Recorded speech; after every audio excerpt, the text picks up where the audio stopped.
Good morning. My name is Rabbi Chaim Belyak. I'm pleased to welcome you to another in a series of programs that we call Freighted Legacies. Today we have a program that's a little bit of out of the mode that we have set, but it's such an exciting program that we scheduled it, frankly, on very short notice. We're celebrating the release of an incredible book that has come to mean a great deal to me, entitled Lost Synagogues of Europe, Paintings and Histories. And while the book is the product, we are also very pleased that the author who has made these illustrations is with us, Andrea Strongwater. Andrea is an author, an artist. She has created a number of artistic books, has decorated a synagogue in Atlanta, Or Hadash, which I hope to see when I visit this January. She has participated in making real the material culture that is so lacking in the imagination of people by creating in this book 80 illustrations, 80 illustrations of synagogues throughout Eastern Europe. Today we're going to focus on the synagogues that are in what we would call the Polish lands. Before I go too far, I want to invite everyone to find the interpretation mode at the bottom of your screen. Please choose, when you press the button, it looks like a globe at the bottom. Please choose the language that you are best in. This is being interpreted into Polish as we speak. So there will be questions perhaps in Polish at the end, and there will be also opportunities for you to learn where you can acquire this wonderful book. It's one of the things that I grew up with, but not about Jewish topics. And all of a sudden, this is an opportunity to have these wonderful illustrations on your coffee table for you to sort of enter those synagogues as we hear from Andrea, and to acquire this book. It's published on JPS, and we'll put up a slide later on for you to be able to see where to get it. I do want to remind you that Hanukkah is coming, so this is a good opportunity to think about gifts that are significant. Andrea, I want to turn to you and welcome you. And I want to begin with just a very simple question. How did you get involved in this project? And tell us about a little more of your background that has led you to this work. Well, gosh, where to start? I am an artist, and I like to tell stories. So telling stories is kind of what I do. So how did I get into this? It was really kind of by accident. So I paint and I license my artwork for various products. They're actually this is all over. It's not just the United States, but there are companies that collect art and then license it to manufacturers who use it for greeting cards, jigsaw puzzles, all kinds of products. So there's a middleman, and I do art, and the middleman, makes deals with manufacturers. And when I first started, they said to me, you need a niche. Everybody needs a niche. What's going to be your niche? And they asked me to do something Jewish, because truthfully, there's not a lot of Jewish art that's available for commercial purposes. I think a lot of it is that we just don't decorate in quite the same way as Christmas does. So anyway, I did a Jewish calendar, that was what I decided to do. 12 images. It was an American style calendar, and all the imagery is Jewish. And it did very well. I paint, but once I do a painting, it's turned into a digital file, and then it can be used on anything. So those images did pretty well. And then I thought, okay, what do I do next? And I did Hanukkah menorahs, and those did pretty well. And the other thing is, when you work in the licensing business, you always do a set of something. You never do one painting. A lot of women will remember this. When you buy a box of note cards, it's usually 4 different designs, and each one is 3 copies of each of 4 designs. So there's always a little set of something. It's never just one image. So I really didn't know what to do, and after the Hanukkah menorahs, and I was rummaging through books. I had given this book to my mother. I lived in Paris for some time, and this book was in French, and it was a collection of postcards of Jewish life from 1897 to 1917. And if you think about that time, we all have phones now with fabulous cameras, but in 1897, the cameras were not so good. So these postcards are black and white. They're very grainy. They're very blurry. They're hard to figure out. And the information, the book was in French. So my mother, who always wanted to know what Poland was like after she left or before she left, it didn't work for her. So I decided that I would jazz them up a little bit.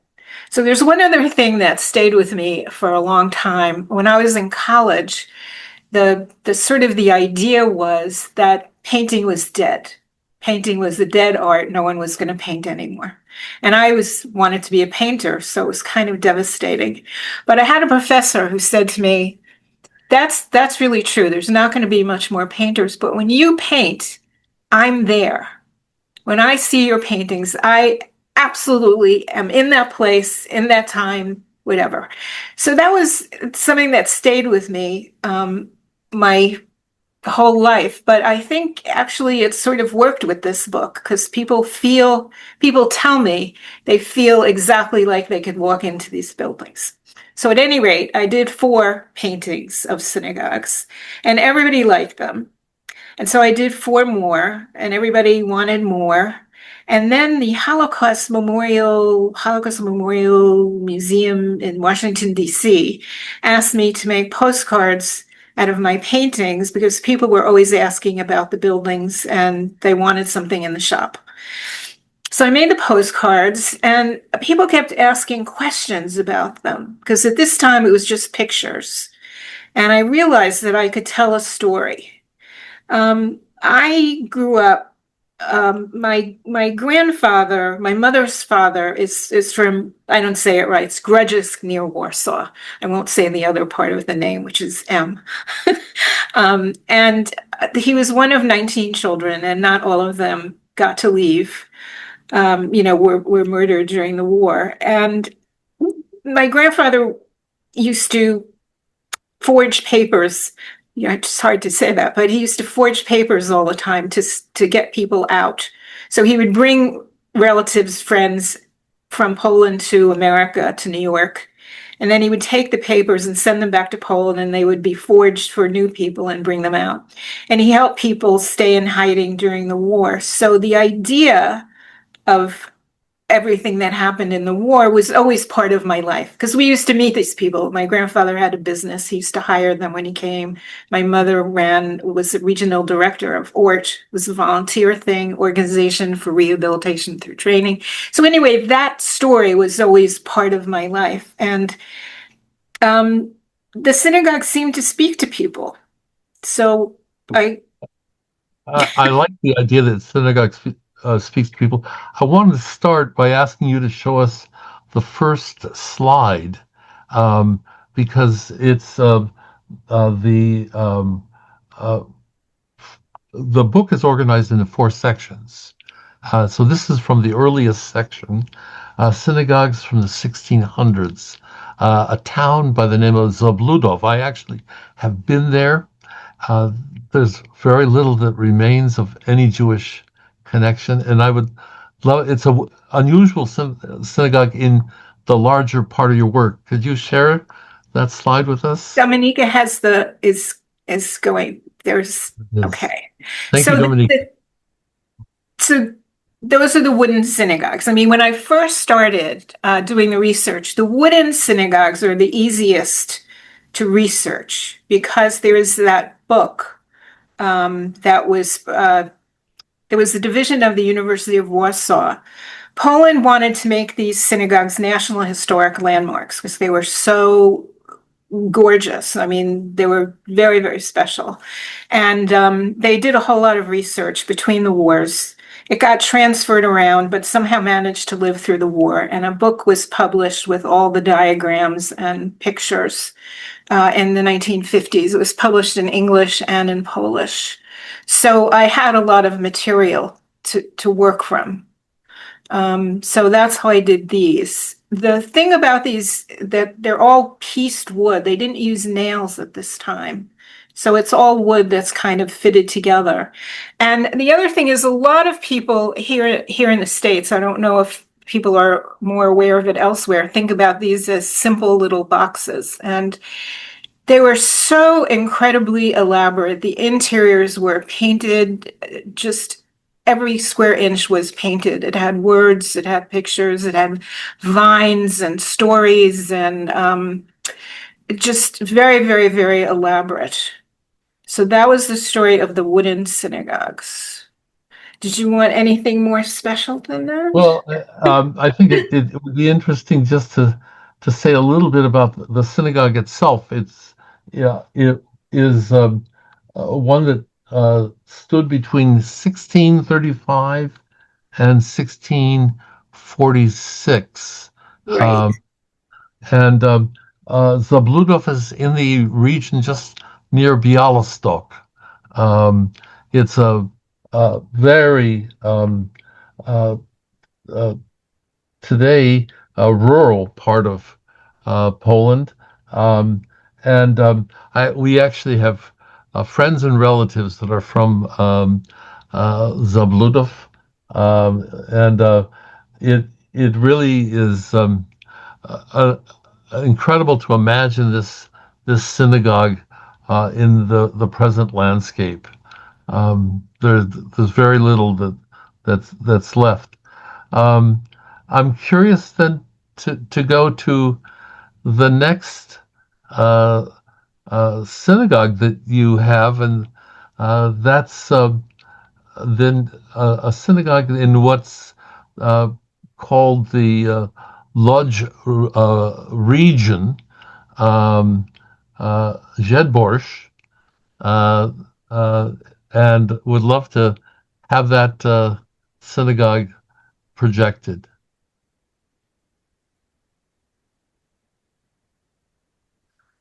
This is that. Is it the right one?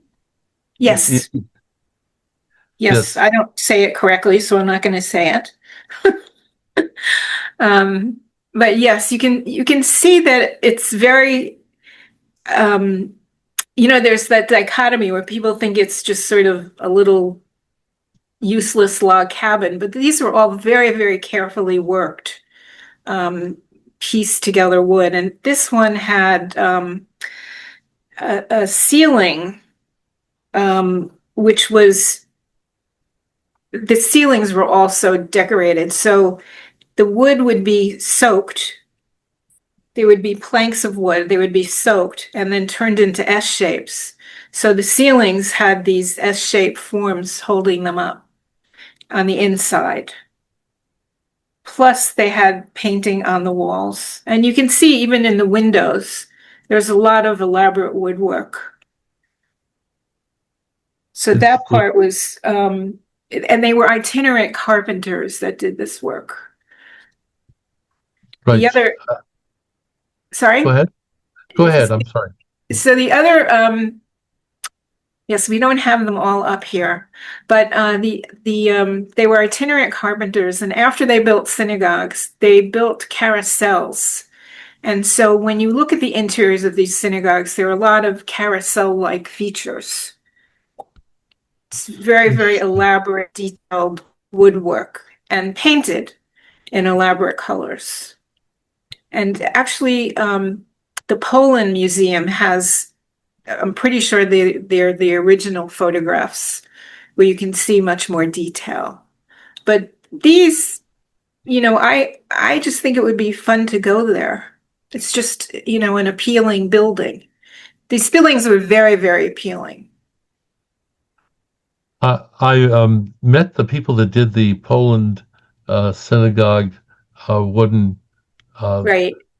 and I um, have a promise from them that once we have the progressive community a little more established, they're going to come back and make a wooden sukkah for us. Um, Good. so we'll have to have you back in the sukkah at some point. In Poland, you need a strong sukkah because it's pretty cold, and I'm really glad for the heating. I noticed the Star of David. Is that something that was in that, or is that your imagination? No, no, no, no. I did them as exact as I could. I didn't add anything that wasn't there. At that time, most synagogues, to show that they were a synagogue, had the two tablets, like the tablets from Ten Commandments. Commandments, That right? that was usually the symbol. But this one had a Star of David on it, which was, relatively unusual. Yes, yes. Most art historians are going to tell you that the Star of David is a 19th century invention to be in a complement to the crescent and the cross. But here, uh, a very early example. This synagogue is from the 1700s. One of the things I did really do a lot of research, and there are many things that people say that don't pan out when you do the research. Okay. So one Yes. of the things that people say all the time is, "Oh, these were unique. These wooden synagogues, only synagogues were made out of wood and made in this style," which is just completely untrue. There were also churches in Russia and Scandinavian countries that look very much like these synagogues. So it was a style of the area, but Right. people want to own it. I want to take us to the north of what is today Poland. At some time has been part of Germany. Gdansk, where we have uh, the Great Synagogue, um, which dates from 1887. And I'm struck by the contrast between the two very beautiful but humble, intricate synagogues that we just looked at, and now this synagogue with a very different sense about it. Could you talk about that? Well, this one also in the sort of late 1800s, Jewish free Jews were freer. There were less restrictions against them. And they started to get the same rights as Christian people had. So I think they felt better about themselves, and there were not as many rules about how you had to build your synagogue or how you had to stay behind walls. So this was actually 5 local synagogues that got together and decided to build a big synagogue. And they were also very similar to what we think of now as a JCC and a synagogue. So this one had a concert hall, it had a museum, it had a library, it was like a big complex of things that people did. And it had central heating, which was a huge deal at that time, and lighting, and it was very popular. I I don't know if people in Poland will understand this, but one of the things I was trying to say with this project is, even though this is history, it's not something that doesn't belong to us. We should remember that we come from all these things. And this one, well, I don't know if we want to talk about the destruction, but the destruction of this one, they had to sell it to the local government for like $100. And the Nazis put up a big sign across the whole front of the building that said, springtime, I'm sorry, come lovely May and free us from the Jews. And Mel Brooks, who most Americans will remember, wrote a play, a Broadway play. And the farce of it was that someone had made a Broadway musical about Hitler. And so every time I see this, I think about that Broadway number, which the name of it was Springtime for Hitler in Germany. So the thing is, this has to be where it comes from, because that's sort of the story. But piecing all these pieces together was what interested me, was that all these things I'm hang sorry, together. Go ahead. I was just going to share with people that this is what is labeled as in your book as a reform synagogue. It was actually the term in Poland was actually progressive synagogue. So these were often people who worshipped in a way that would be very close to what we would see in a conservative synagogue today, though men and women sat separately. And so there is a women's section. And I know we have an interior Yes. shot of the synagogue as well, which I think Dominica, you want to go to the next one? No? Yes, Could you do the next one, the interior? sure. I'm just changing it right now. It's very yellow. Just a moment.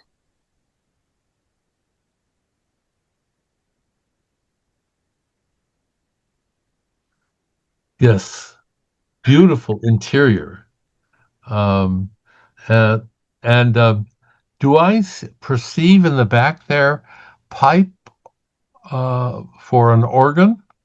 Yes, I was just going to say that. So, a lot of the synagogues did have organs, but they didn't use them on Shabbos. They didn't use them on Friday or Saturday.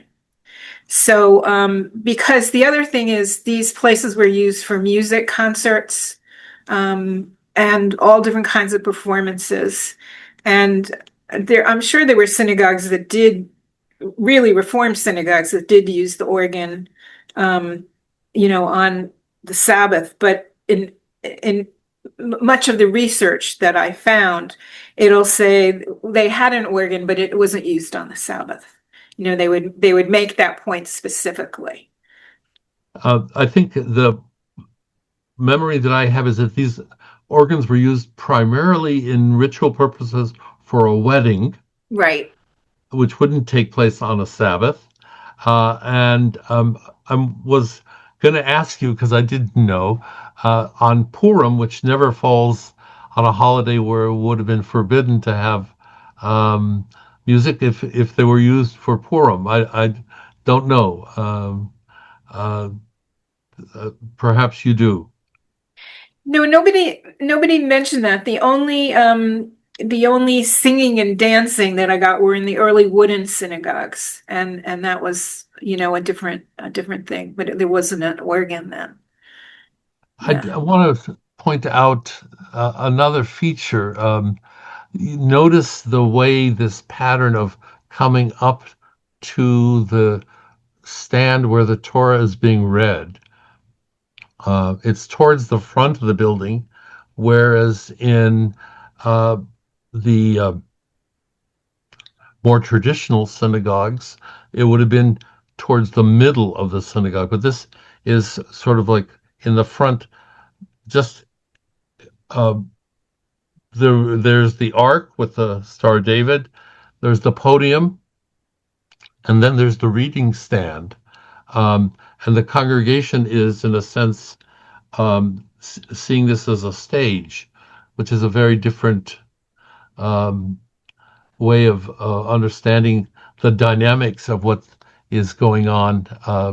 Though the reading is very much the old-fashioned reading with, if you'll look at the reader's stand, the reader still faces the ark as opposed to facing the community. So it creates a sense of everyone praying towards the ark. And above the Star of David, we see the representation of the Ten Commandments, um, which would be the traditional um, way of describing the synagogue. I wanted to ask you about the colors. This is your imagining of the colors of the synagogue? It's half and half. So from the photographs, because the other thing is, my education is in art. I graduated from a college of architecture, art, and planning. So I've looked at architectural drawings forever. So when I look at these photographs, I generally know what the material is. And so I choose a color that's consistent with that material. This particular synagogue did not have writing all over the design all over the walls. It was plain. So I chose a color that I thought would be, similar to, a plaster, like a wall. So it's an educated guess. It's not, I didn't just pick a color.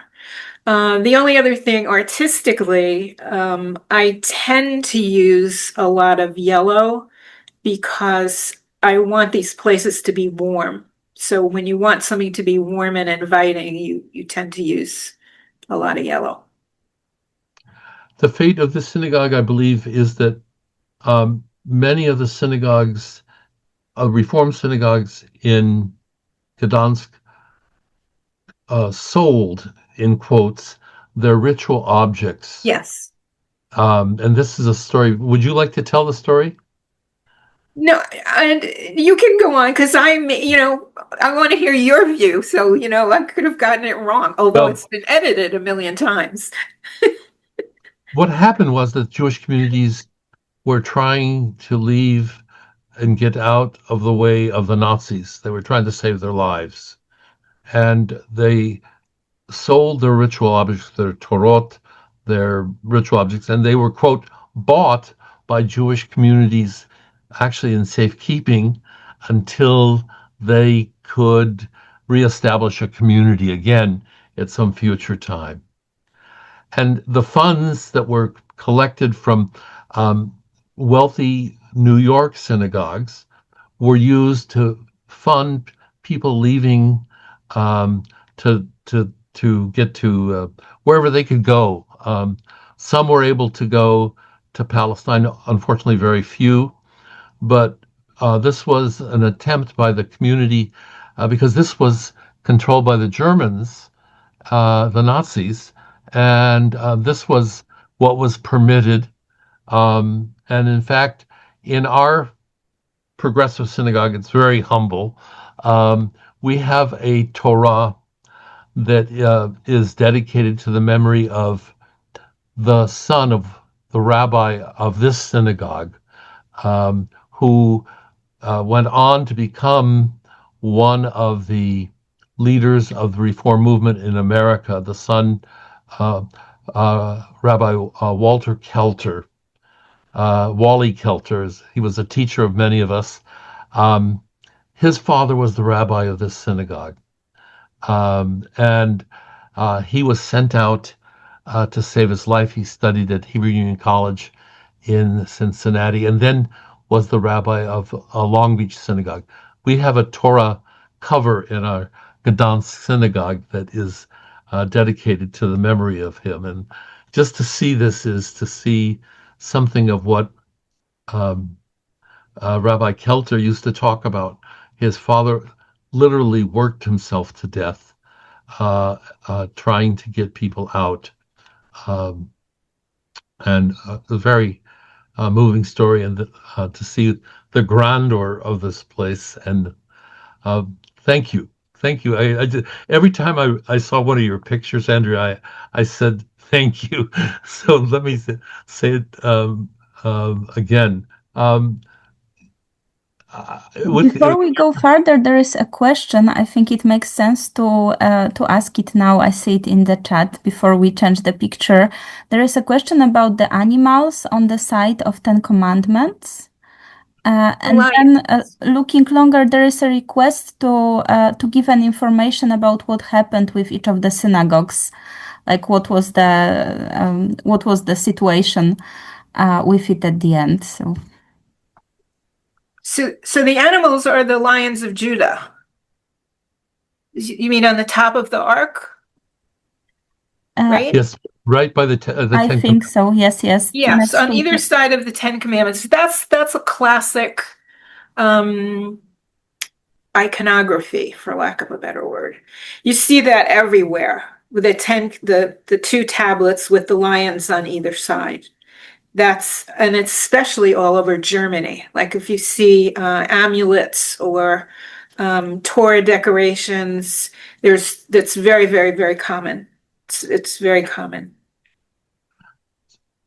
So we'll go on to the next thing. That same question asked, what happened to the synagogue? All these synagogues were, go ahead. So that's why I wrote the book, because it talks about, so in the book, I talk about the political geography of the country, because remember when synagogues were built in the 1600s, it wasn't a country yet in a lot of these places. It was a principality, it was owned by a duke, whatever. So I talk about that. I talk about when the Jews arrived in that place, what they did, how they lived, what their estimated population was over the years, all the way up to the moment. And then I talk about where I could find the person. I actually do talk about each architect that built the building, how they raised the money, how they decided what to build. And then I talk about the building being destroyed and the community being destroyed. So that's all in the book. And then where it was possible, I did list or talk about Jewish communities that are still existent now in each city. So there are, I guess 75 cities, 77 synagogues, and 112 paintings, because some of the synagogues have interior and exterior. So the answer to that question is in the book. Every synagogue has the answer to that question. Thank you. Andrew, we're going to go to what Jews pronounce as Lodge, Wudge. Woods? Oh, sorry. Wudge is the pronunciation in Polish, I believe. And this synagogue is also a Reform synagogue. A progressive synagogue is the correct term when we speak about Poland. You want to tell us about it? Well, this was actually at one time the largest building in that city. It was pretty big. I don't think I had it was reform, and it was this one, it was funded by local industrialists. So there was a lot of industry in Łódź. Is that what I'm saying? Łódź. Yes, Łódź. And the local industrialists made this happen, supported this. And the architect was Adolf Wolf, who was a building expert based in Stuttgart. And he had a relationship with one of these industrialists, and he had built a factory for one of these guys. So they said, come and build the synagogue. And that's how the synagogue got built. There was also a big community. The Jewish community was not all well-to-do. There was another part of the Jewish community were workers in these factories. So this sort of covered everybody. So Łódź is kind of a Polish success story. Poland at this time this part of Poland was occupied by Russia. It was a crossroads between German, Polish, Russian um, cultures, um, and the Poznański family. This is a very famous name in the city of Łódź. You still can go to the Poznański factories. Were very community minded, um, and they, together with other families, uh, the Joachim Silberstein family and the Karl Schreibler family were the people that funded and built this synagogue, um, and were unusual in that they um, were very community minded at the same time that they were in very fierce competition with other weaving industries. This was the Manchester of Poland, and the community thrived. I would also add, because of my leftist leanings, that there was a strike against the manufacturers, and this is one of the great stories of Reform Judaism, in that the rabbi of this synagogue, whose name this second I'm not remembering, um, led a protest by the city rabbis that the wages had to be livable wages, and I will have to supply the name of the the rabbi, and I think we also have an interior of this one as well.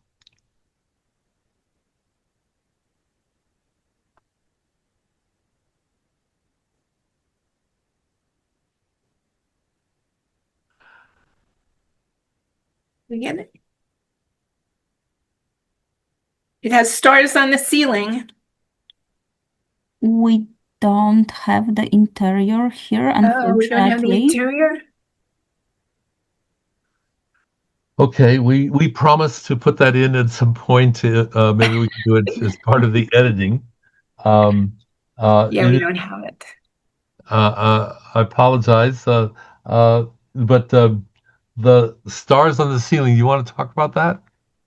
Oh, there was some people. So there are many theories about building a synagogue. Everybody has an idea, but the idea of putting stars on the ceiling is to mimic the sky, so that a lot of things that used to happen outside could happen inside, but you would still be looking at the sky. So also there's the blessing of Genesis, that the Jewish people would be as numerous as the stars of the heavens, which Oh, I'd like to suggest maybe one of the images. Um, Again, men and women sitting separately, but just a gorgeous interior. Um, and This synagogue area, of course, it was destroyed when the Nazis came to Poland, um, and established the Łódź or Lodz ghetto. And in 2006, this became a parking lot, um, which is a um, unfortunate. Um, One of the things that happens occasionally in Łódź is that they project images of this synagogue onto the area where it once stood. Um, I want us to go to the next one. It's the Tłumacki Synagogue in Warsaw. oh.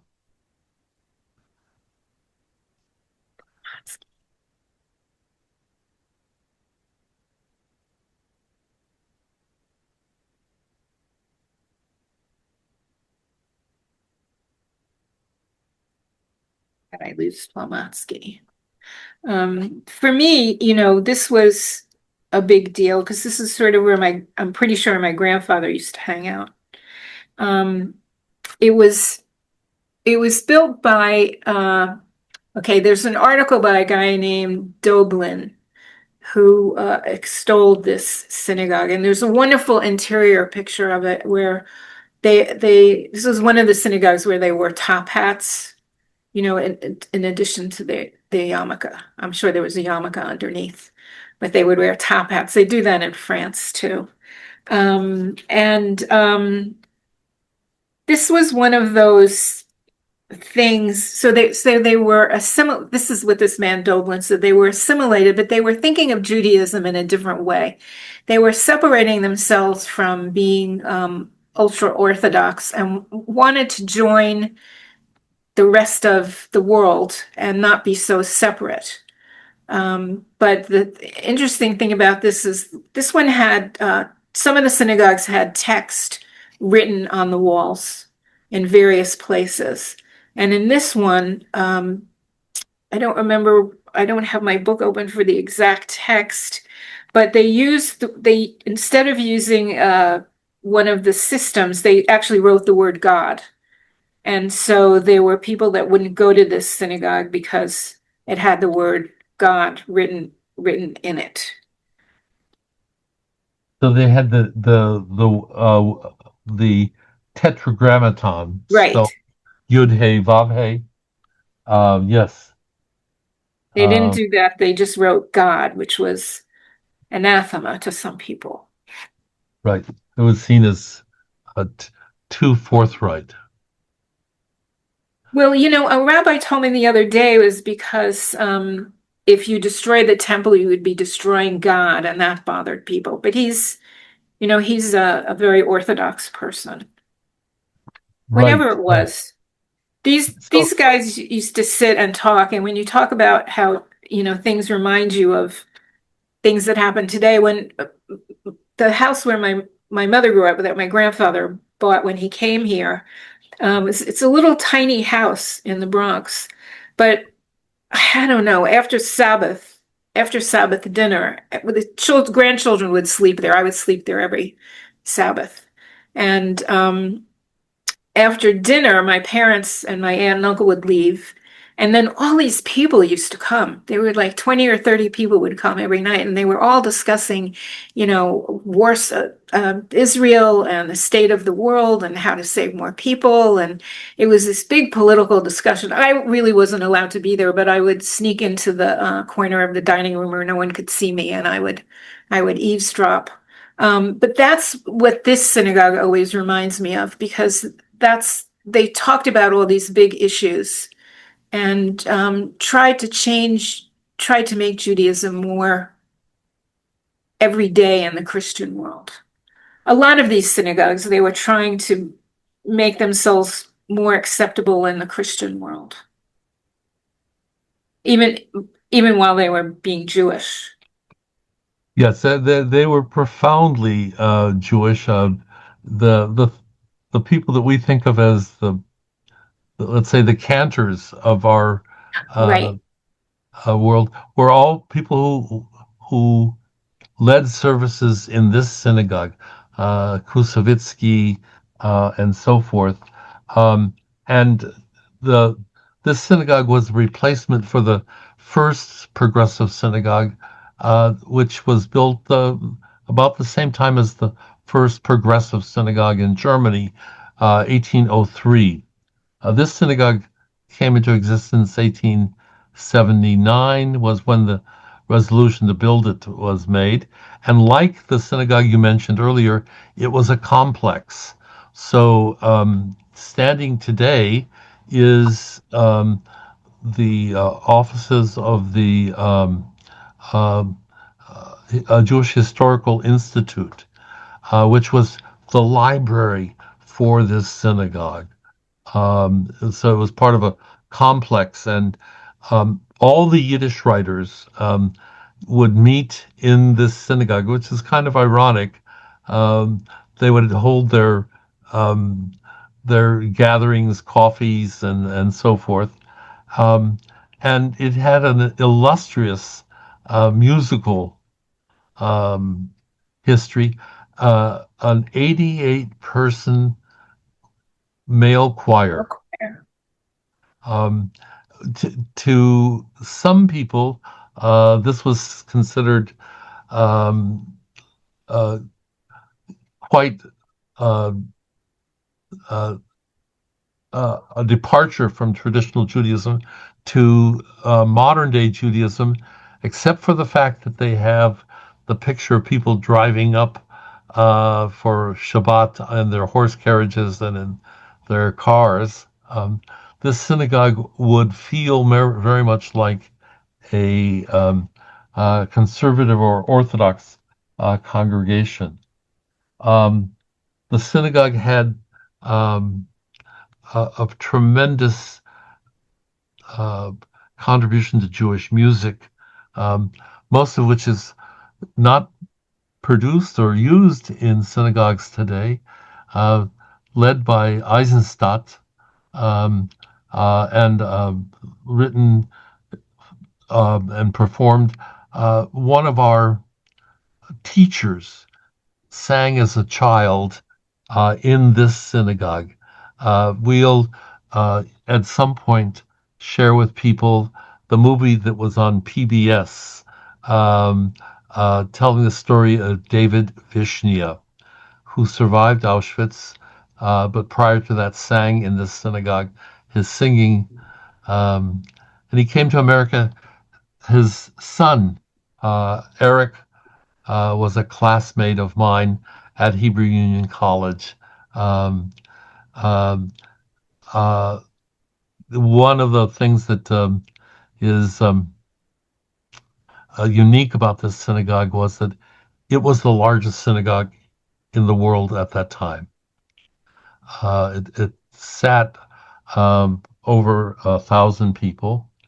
Um, and when the Warsaw Ghetto happened, Warsaw Ghetto uprising happened, it was um, blown up as a symbol of the defeat that Nazi Germany wanted to um, suggest that all Jewry had been destroyed.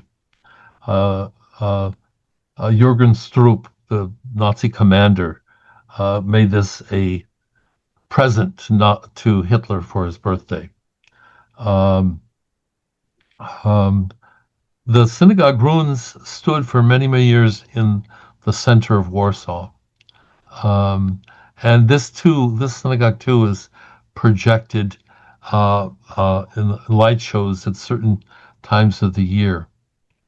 Um, um, so I'm wondering, do we have the internal? Yes. Can we show that?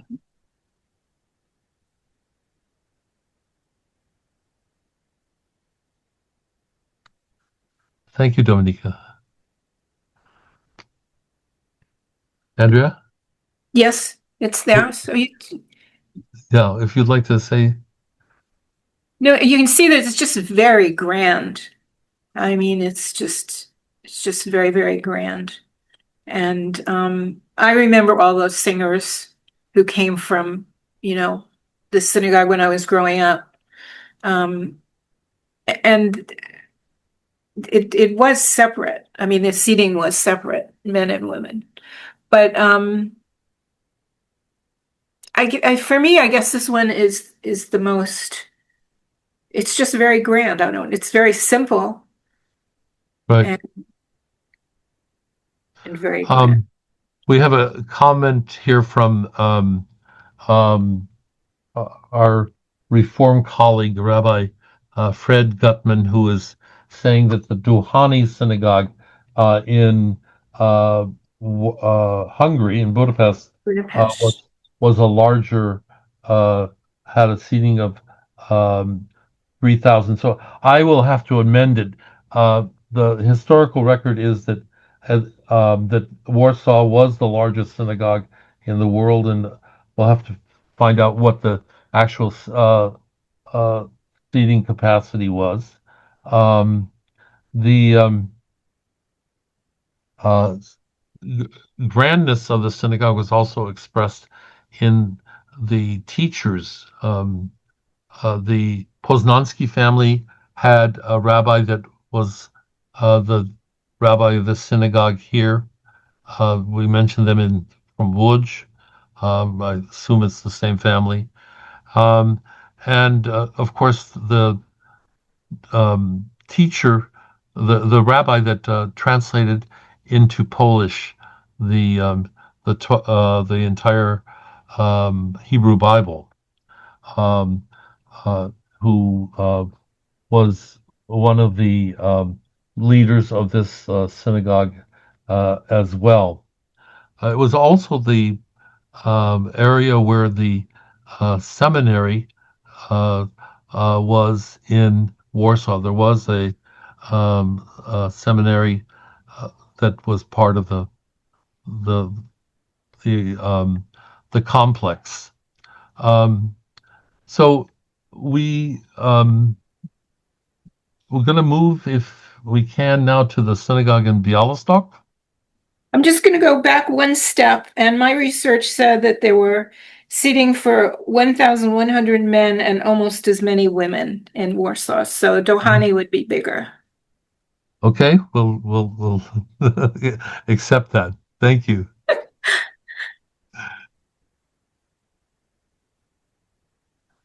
Going to Bialystok now.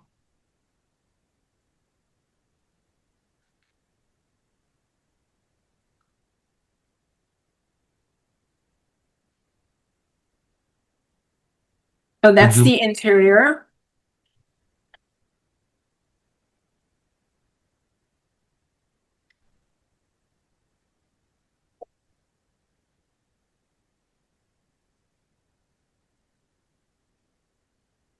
Green dome. It has a green dome.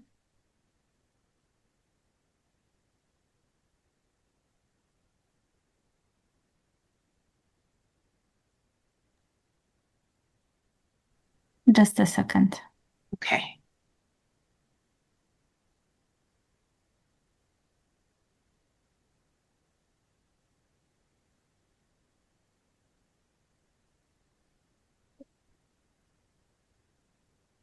There.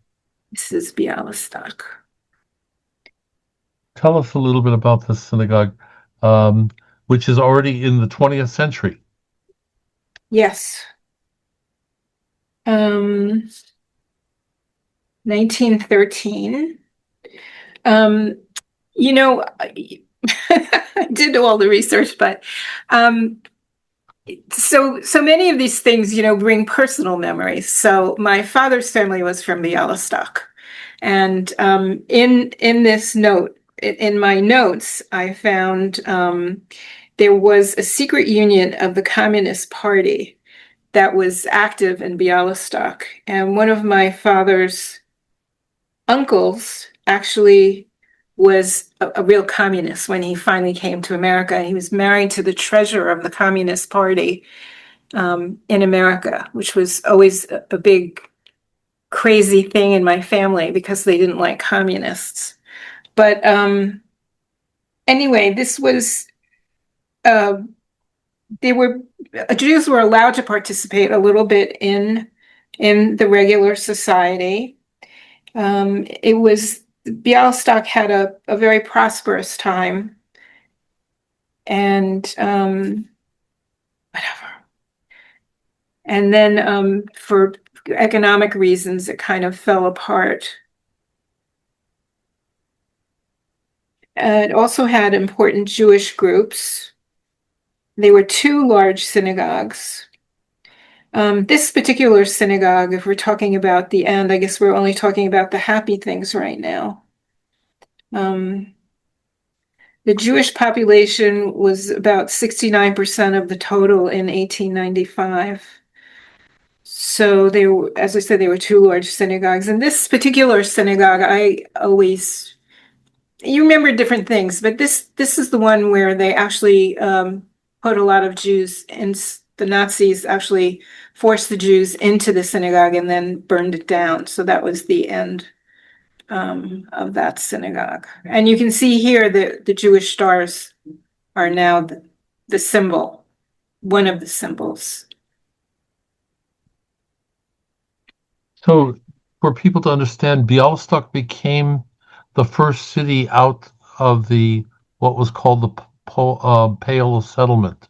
Right, So this right. was the city that people came to first as they left the Pale Settlement and spread out wherever they could go to in Poland, in the rest of Europe, onto America. So it was a city with that in some ways rivaled Lodz or Łódź um, as a industrial center, um, and it's a multicultural city. It was many Ukrainians, many Poles, um, many people that would be considered White Russians, Belarus. Um, so it was a city that, especially today, has a very significant Ukrainian population. Um, again, a city with um, lots of ferment about it, and there we began with the story of the Zabludov synagogue, but these synagogues uh, had what we call inter-synagogue exchanges, and the Zabludov synagogue choir would often come to sing in the Bialystok synagogue. Um, there's the world of these men's choirs that were a big part of the synagogue life, um, and the whole world of the chazan, the operatic um, uh, prayer leaders. Most of the music was simple, but it was always with a cappella. Uh, Only in the more radical East, like places like Lviv, did they have the uh, the actual use of an organ during the service. Um, so these were quite diverse synagogues. Most of them, again, um, progressive. Um, we have uh, one more synagogue we're going to discuss and then invite questions. Um, and That's the Bitom synagogue. Um, Bitom actually takes us to the southern part of today's Poland. Um, and I have a special connection to this synagogue. When I began working in Poland, I had the opportunity to be in Bytom for the commemoration of what we used to call Kristallnacht. This synagogue was destroyed in 1938. It was on the border. It was technically in Germany, and Goebbels came to Bytom. I would argue to shout across the border to Poland and to uh, justify, if such a thing could be said, the destruction of the synagogues in 1938. Um, in 2012, I stood with the small Jewish community, many Christian friends, at a little plaque, and I could not have imagined what was there until Andrea gave us this wonderful sketch, and I appreciate it very much. Andrea, would you like to say something about the Bitfam building? Um, I, one of the things I love architecture. So this was a style that I just really loved, where this design would be made on the outside of the building with stones, bricks and stones. So, it looks like a little striped building. And then of course the cupolas, which are really fun. I guess I kind of fall in love with the architecture very often. So I did do the research on the synagogues. Let's see. So this was also a place where the Jewish community kept growing, and they kept needing to make bigger spaces. It was only in 1932, 3.77% of the population was Jewish. Let's see. In 1847, this was part of the time when Jewish rights were Jews were getting more rights. So the King Frederick William issued a decree equalizing the political and civil rights of the Jews and the Christians. And then in 1848, another right was granted. And public services were given to the Jews after that. So part of that process also allowed the Jews or encouraged the Jews, to make these very, very grand and beautiful buildings. And their finances, what they were doing made enough money that they could build these things. They were usually merchants. And this was two German architects that built it. So at this time, I'd love to invite people who have questions to Andrea about these. Andrea, I am going to suggest a thing to you and JPS. This needs to be put on an app so that people, when they go to Poland or Europe, can go to the places where these synagogues stood and then recall this. The book is a little clumsy for carrying around to the moment of coming to a particular town, but having it on an app would add a lot to making it possible when we get to each place to envision these buildings. No, it's true. I mean, that is a good idea. Okay. We have other questions. There's I'm not sure. There's the debate about biggest synagogue. We're inviting questions. If there's one here from the Q&A from Judith Raphael.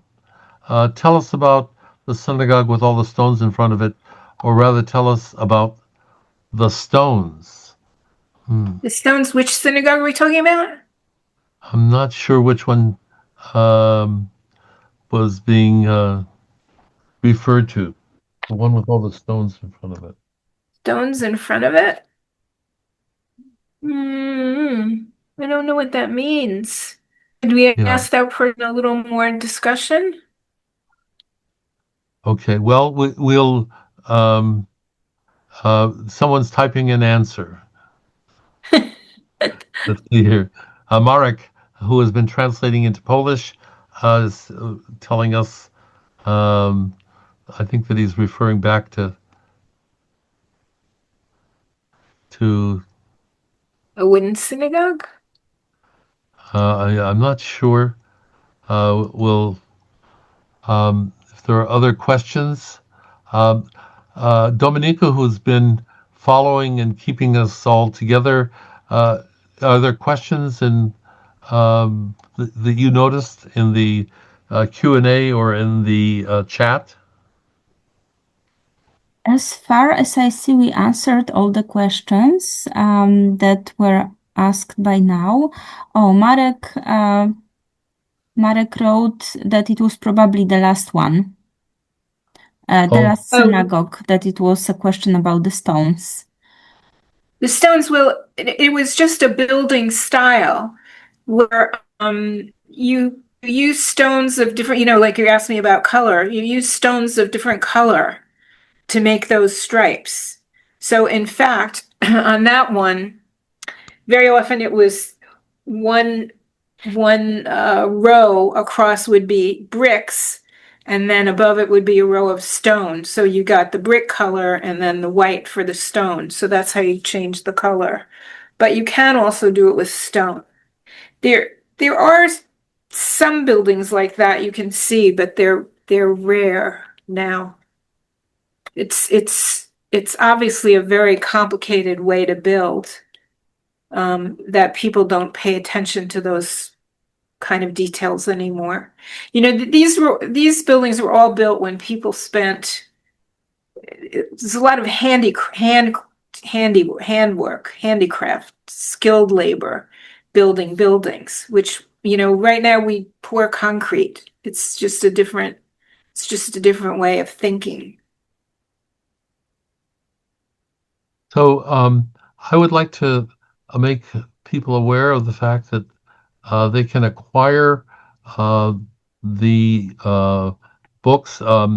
We have it listed on our, that's actually not the one I want to show you. We have it listed on our a website that you can acquire the book through the Jewish Publication Society. There's a discount that they offer, and there's also a way to acquire the book in Europe at the link that we have on our website. You can acquire it in Poland. And so I highly recommend this as an opportunity to give someone a very meaningful and enduring gift. I want to thank Andrea for sharing. She's shared just a little bit today. There's so much more that she has done, and I want to thank her for this tremendous work, and appreciate her for doing this, and also for putting up with a rabbi that talked so much about these synagogues and the communities that they represent. I want to call your attention to the fact that on Sunday, December 7th, we're coming together for a special Hanukkah program.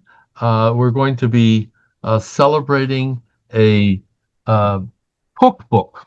The cookbook is called Dobra Dobra, and I actually have I'm holding the book right in my hand. It's the word dobra in Polish means good. It's celebrating Polish and Jewish cooking.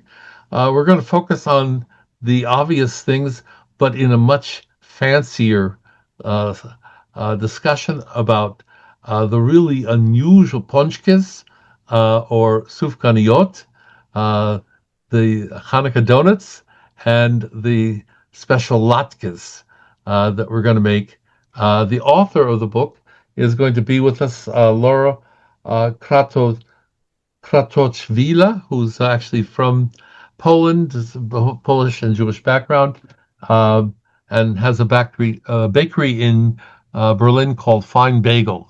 She'll be joining us, along with Robert Bernheim, who some of you will remember about his reintroducing the baking of bagels in his great-grandfather's Polish town. He's a political science professor at University of Maine, and he will be interviewing Laura. So look forward to joining with you on the December 7th time. I want to thank Andrea once again, and this will be available to people. Andrea, this is a wonderful introduction, and I want to know if you'll keep us informed about your next project. We're looking forward to it. Certainly. I want to thank Marek Jozowski. I want to thank Dominika Zakaszewska, Marjana Szymanska.